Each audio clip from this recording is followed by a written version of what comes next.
Շնորհակալություն ազգային ժողովի մեծարգո նախագահ, հարգելի գործընկերներ, քանի որ նախորդ նիստից հետո մի շարք ստեր տարածվեցին լրատվադաշտում, տարածվեցին նաև ընդդիմադիր падգամավորների կողմից, այն մասին, թե իբր իրենք բարձրաձայնել էին ցեղասպանության, ուրացման հետ կապված ինչ-որ մի նախագիծ ու դրանից հետո տեղի ունեցավ ինչ-որ միջադեպ, ինչը բացարձակ սուտ է, որտեղ խնդիրը ընդամենը նրանում էր, որ ազգային ժողովի նախագահը նիստի կարգուկանոնը պահելու նպատակով նկատողություն ու դիտողություն էր արել ընդդիմադիր падգամավորներին, հիմա լեզվակռիվ սկսեց ու տեղի ունեցավ միջադեպը, բայց ամեն դեպքում դա վերագրեցին, թե իբր ցեղասպանության, ուրացման դեմ ինչ-որ նախագծի հետ էր կապված։ Ձեզ եմ ներկայացնում, սիրելի քաղաքացիներ, 2010 թվականին նկարահանված մի տեսանյութ Ամերիկայի Միացյալ Նահանգների այդ ժամանակվա փոխնախագահ Ջո Բայդենի մասնակցությամբ։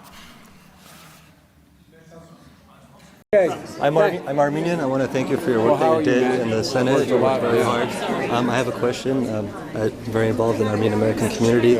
As you know, we've been very burned there. Want to know what is the message we should be giving to our community? What should be giving the community is that we are not backing off.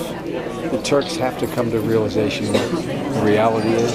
And what we got to do is, the compromise that was going on, being worked there for a while, tell them there was the Armenian president who called me and said, look, do not force this issue now while we're in negotiations. We passed.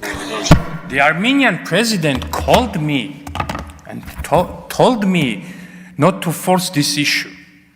Հայաստանի Հանրապետության նախագահն է զանգել ինձ եւ խնդրել, որպեսզի չթեժացնեմ այս հարցը։ Խոսքը վերաբերվում է ցեղասպանության ճանաչմանը։ 2010 թվական, 10 թե 12, լավ չեմ հիշում, մի խոսքով նախագահը նույնն է Հայաստանի Հանրապետության։ Նախագահ Սերժ Սարգսյանն է։ Այդ ցեղասպանություն ուրանալուց եք խոսում, հարգելի դաշնակցական գործընկերներ, հարգելի հանրապետական գործընկերներ։ Հարգելի հանրապետական ու դաշնակցական գործընկերներ, եթե ցեղասպանություն ուրացող եք ման գալի, ման եկեք ձեր քաղաքական առաջնորդ Սերժ Սարգսյանի դիմապատկերի մեջ կամ ձեր կուսակցական շարքերում որպես այդպեսին։ Շնորհակալություն։